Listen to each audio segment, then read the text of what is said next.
Coucou, bonjour, coucou, bonsoir.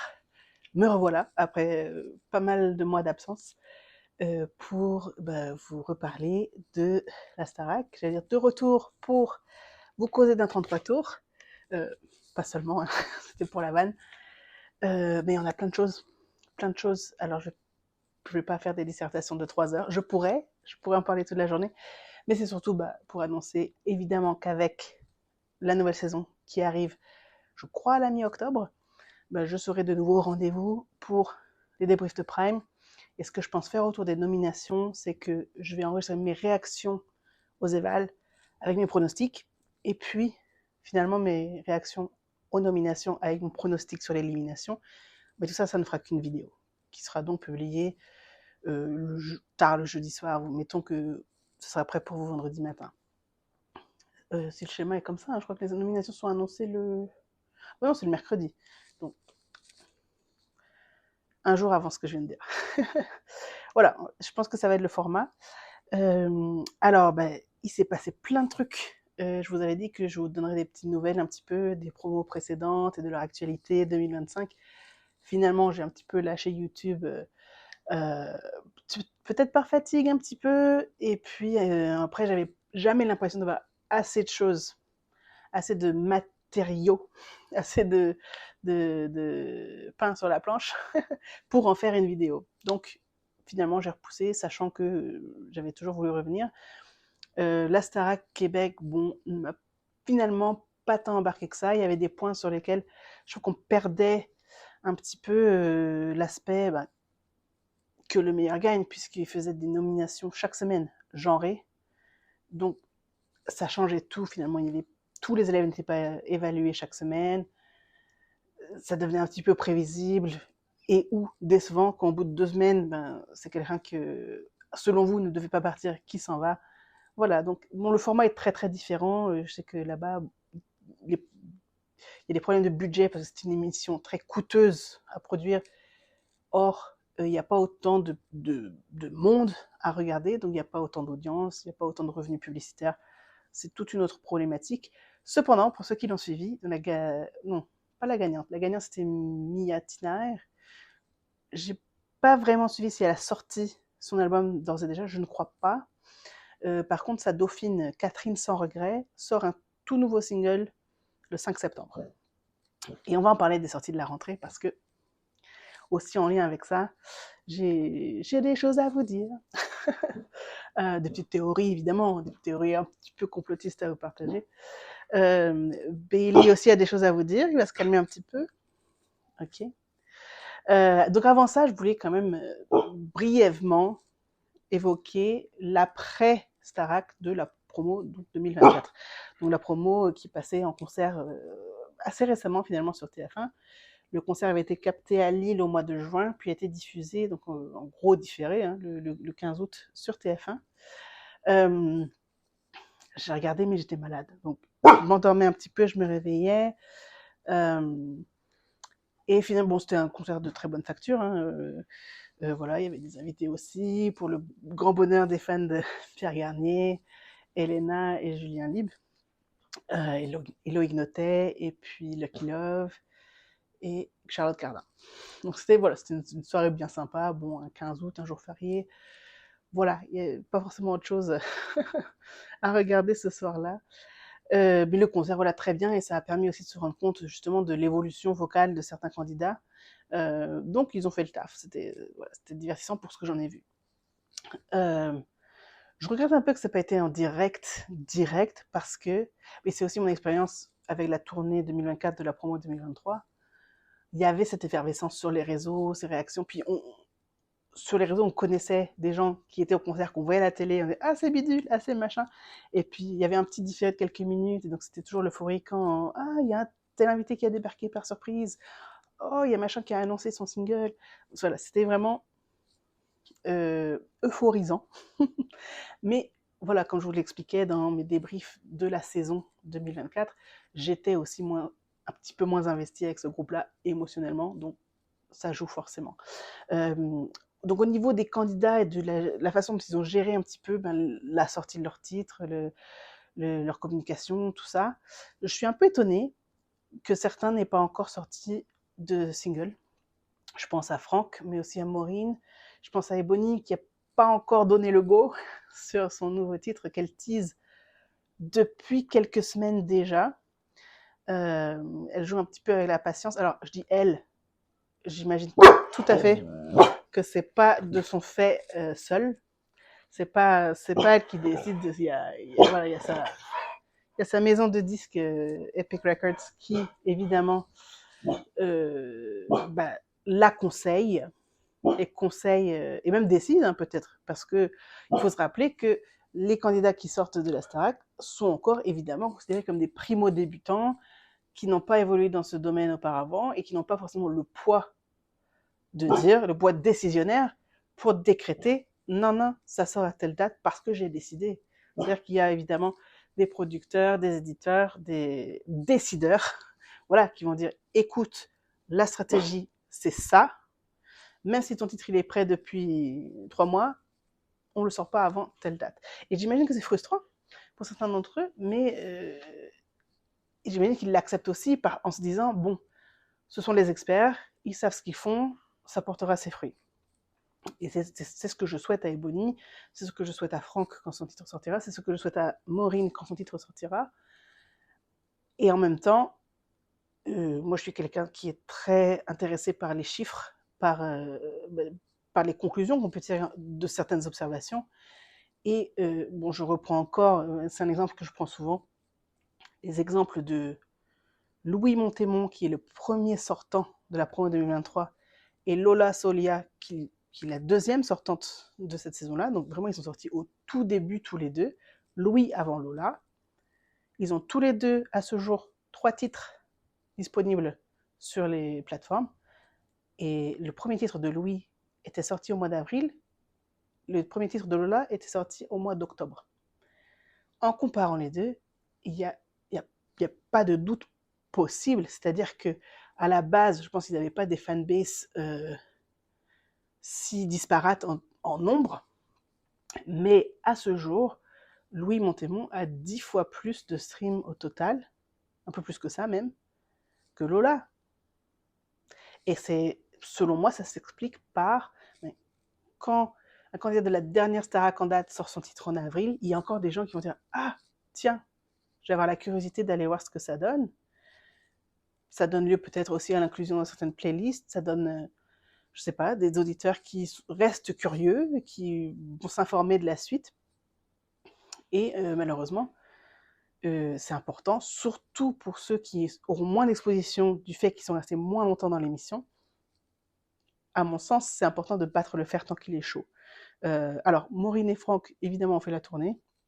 Donc, il y a encore, j'imagine, un groupe de fans qui va, quoi qu'il arrive, écouter leurs nouveaux titres quand ils vont arriver. Mais je pense que plus le temps avance et plus le nombre de curieux potentiels va s'amoindrir, particulièrement avec la prochaine saison qui arrive dans 1 mois et demi. Alors, évidemment, je leur souhaite de réussir, je ne veux pas trop pronostiquer un échec ou quoi que ce soit, mais je me questionne. Et pour Franck, ça me fend le cœur parce que j'aime énormément sa voix. Je sais que Maureen a des gens aussi qui adorent sa voix et son timbre et sa façon de chanter et ce qu'elle apporte. Mais les gars, allez-y quoi. Bailey est d'accord avec moi. Désolée, il va y avoir un chien. Bref. Concernant les titres qui sont sortis, l'album de Marine est paru également, évidemment. Et pour moi, l'album de Marine, c'est une réussite dans son genre. C'est-à-dire qu'elle a opté, et elle l'a toujours dit, de toute façon, c'est pas une grande surprise, qu'elle est chanteuse de variété française et que c'est un genre qui lui correspond, qui lui va très bien. Certaines de ses chansons, je les aime beaucoup. Il y a un texte sur son album qui me hérisse un petit peu. Mais voilà, pour un album qui a été concocté vraiment en quelques mois, il est très réussi. Je dirais que c'est un album de gagnante Starac, très réussi. Donc bravo à Marine d'avoir su un petit peu naviguer tout le tourbillon un petit peu voilà, de la victoire, les médias, les interviews, la tournée, l'album. C'est vrai qu'on la voit un peu moins qu'on voyait Pierre Garnier l'année précédente. C'est normal. Je pense que voilà, Pierre, c'était un phénomène, je dirais, qui est tout de suite sorti de la sphère Starac. Marine un peu moins, et c'est normal. Mais les carrières se jouent sur ces carrières-là, de gagnants en tout cas, se jouent sur des années. Donc je ne m'inquiète pas si elle continue à fidéliser son public. Ça va être un atout essentiel. Après, bon, à voir comment elle a géré son image, ses communications, tout ça. Des fois, je lis des trucs, je me dis, je sais pas si c'était aussi drôle qu'elle le pense. Mais bon, voilà, elle a sa tournée qui arrive aussi. Sa tournée, le prix des places fait un peu controverse, mais encore une fois, je pense pas que ça arrêtera les fans, et je pense que ses fans sont nombreux. Donc à mesure que la date des concerts approchera, je pense qu'elle va venir aussi sur le plateau de la prochaine Starac pour promouvoir soit un nouveau single, soit les concerts, soit les deux, probablement les deux. Venir 1 ou 2 fois, certainement à la finale. Donc tout va bien pour Marine. Et Bonnie, comme je vous disais, je fais partie des gens un peu frustrés du fait qu'il n'y ait pas eu d'autres singles. Mais pour moi, ça va de pair avec le dernier thème que je voulais aborder avant de faire un recap un petit peu des sorties, des promos récentes. Pour moi, il y a un souci général, entre guillemets, dans l'industrie musicale française en ce moment, ou européenne peut-être même, francophone en tout cas. C'est que par la force des choses, par la façon dont les carrières se bâtissent et le temps qui passe, etc., les gens qui sont en 2025 à la tête des labels, à la direction des majors, qui vont prendre justement toutes ces grandes décisions de calendrier, de promotion, etc., c'est des gens qui ont mon âge ou plus et qui ne sont pas forcément... alors, ils sont au courant, mais je pense qu'ils ne réalisent pas forcément l'ampleur que les réseaux d'influence, les apparitions en festival, et juste le fait de sortir un son et d'en parler sur les réseaux, de communiquer sur les réseaux, peut avoir. Parce qu'on entend toujours, ça va sortir à la rentrée, en vacances, il n'y a plus personne, il y a personne qui travaille, pas moyen de faire de promotion, pardon. Bien entendu qu'il y a moyen de faire de la promotion pendant les vacances. Pour reprendre l'exemple des Bonnie, elle est allée au Yardland, elle est allée au Déferlante, Pierre et Elna sont allés au Rose Festival. Il y a plein d'artistes, alors peut-être pas d'artistes Starac cette année, mais il y a le Festival des Vieilles Charrues, il y a des festivals partout en France et en Belgique et en francophonie tout l'été. Est-ce que vous arrêtez d'écouter de la musique en été? Vraiment, répondez-moi, dites-moi en commentaire. Est-ce que le 30 juin, vous coupez votre Spotify et votre Apple Music et vous mettez au placard vos appareils à la maison et puis vous n'écoutez plus rien jusqu'au 1er septembre? Je ne le crois pas. Donc les amateurs de musique continuent d'écouter de la musique en plein été. C'est d'ailleurs pour ça qu'on parle de tube de l'été. On écoute de la musique en été, on ne s'arrête pas. Donc j'aimerais m'adresser, si vous connaissez quelqu'un en label, c'est quoi ce cirque d'attendre la rentrée? Faites une interview avec Squeezie, avec Popsley, avec Wax. Voilà, il y a énormément d'opportunités durant l'été également, particulièrement peut-être parce qu'en ce moment il y a encore moins de concurrence. Parce que là, ce qui va se passer, c'est que il y a Marguerite qui vient de sortir un single, qui vient d'annoncer son EP à la même date que l'album de Julien Libre, qui est prêt depuis très longtemps et que Julien veut sortir depuis le printemps dernier, mais chez son label, on lui a dit à la rentrée, ce sera mieux. Désolée pour le chien, vraiment. Bailey Star. Et on va se retrouver avec tout le monde qui revient. Lenny revient, très certainement. Pierre sera un nouveau single cette semaine. Et Bonnie, espérons, va enfin publier. Alors, soit un single, soit un EP, espérons au moins un EP. Mais aussi, très probablement, Djibril va revenir. Enola est en studio. Louis Albi est en studio de la promo 2022. Je veux dire, ils ont tous intérêt à ceux qui continuent à faire de la musique. Ben évidemment, on leur dit que la rentrée, c'est le moment le plus propice. Que la rentrée, c'est le moment où il faut tout sortir. Sauf que, à un moment donné, on n'aura plus le temps et on devra nous-mêmes, en tant qu'auditeurs, faire des choix. Parce qu'on ne pourra pas, dans la même journée, écouter le nouvel EP de Candice, et le nouvel EP d'Ebony, et le nouvel EP de Marguerite, et l'album de Julien. Alors évidemment, tout ne plaît pas à tout le monde, hein, mais là, je m'adresse aussi par rapport aux curieux, et puis même pour l'inclusion en playlist. Ça aussi, c'est une des façons majeures dont un titre est promu de nos jours. C'est les labels, voilà, qui payent les éditeurs Spotify. Je révèle pas un secret, hein, c'est commun, pour une inclusion dans Fresh Variété, dans Future Hit, dans voilà, ces playlists un peu comme ça, qui ont des centaines de milliers d'auditeurs potentiels. Sauf que, à un moment donné, on va leur dire stop, là, c'est pas la playlist Starac.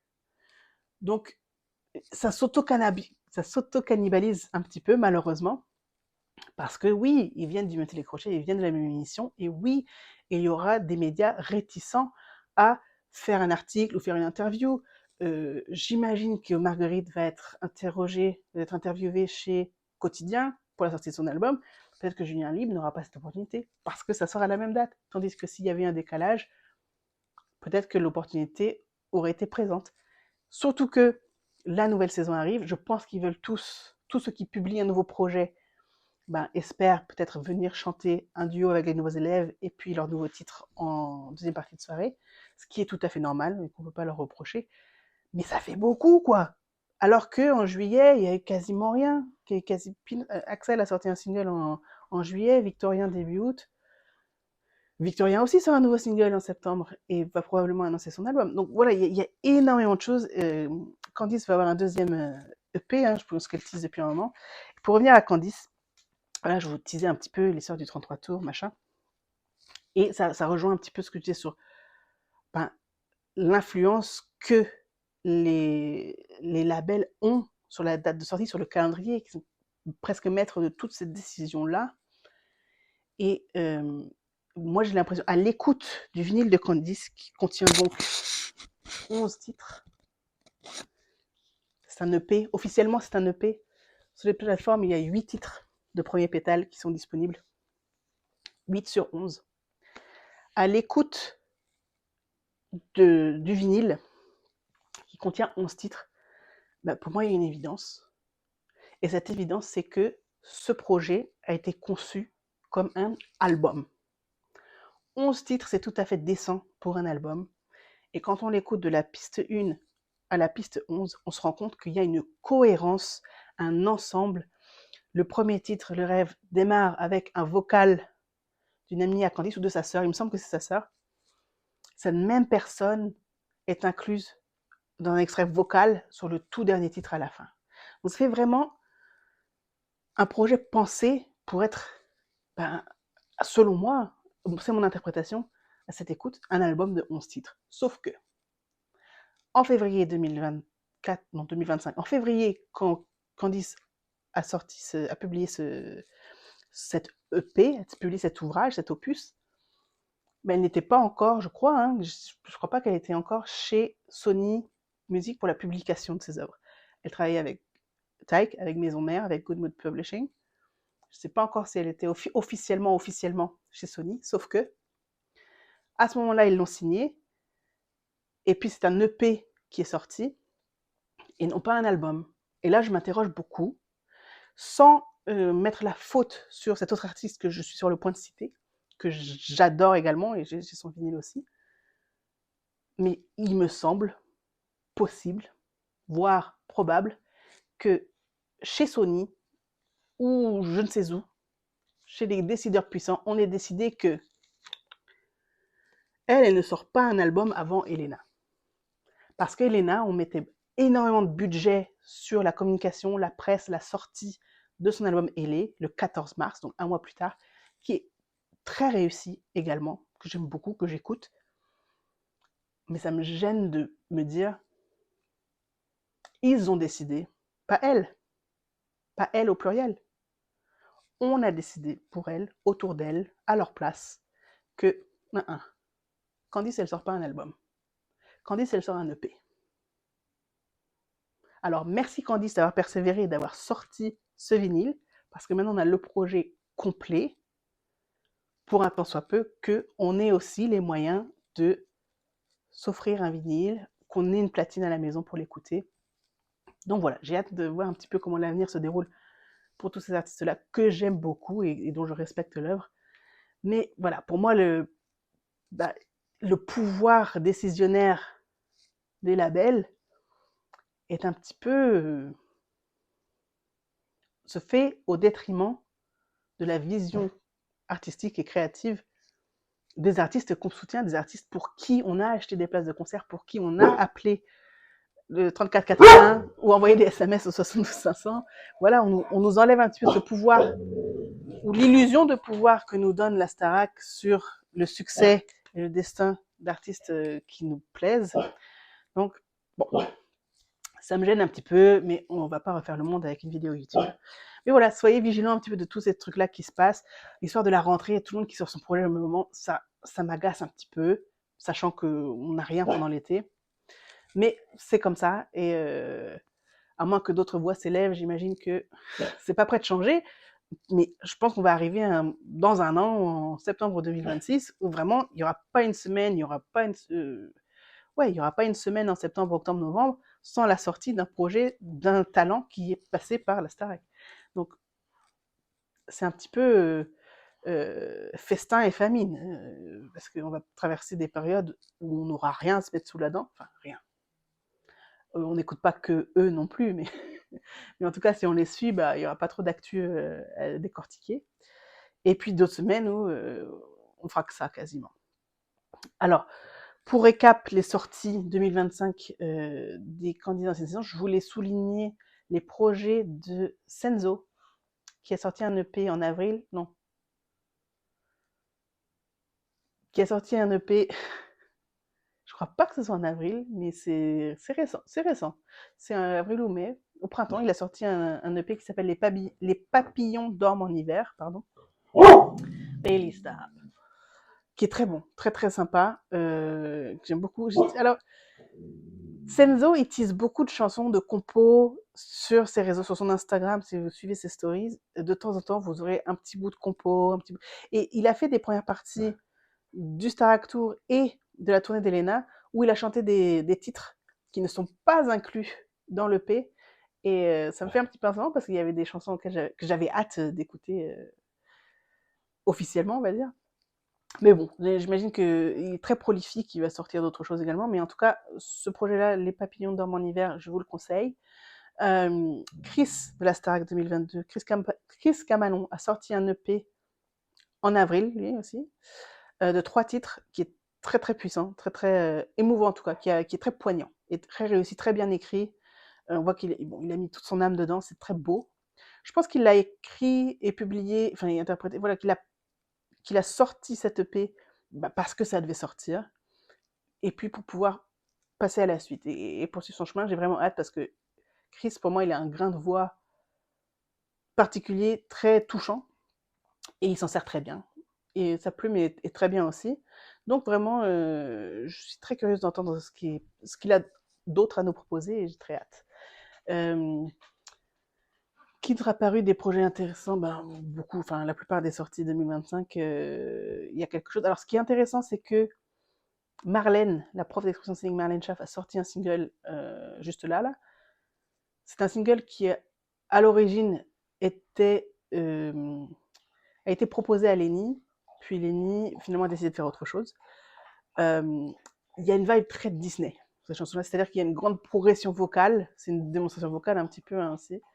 Les couplets me plaisent moins que les pré-refrains, refrains. Bon, j'ai l'âge que j'ai, j'aime les chansons type Disney, donc c'est pas une chanson qui me frappe en mode qu'est-ce qu'elle a pondu là, c'est quoi cette histoire. Ça s'écoute. Est-ce que ça révolutionne la variété française? J'irai pas jusque-là, mais si vous aimez les chanteuses à voix, écoutez-le, voyez ce que vous en pensez.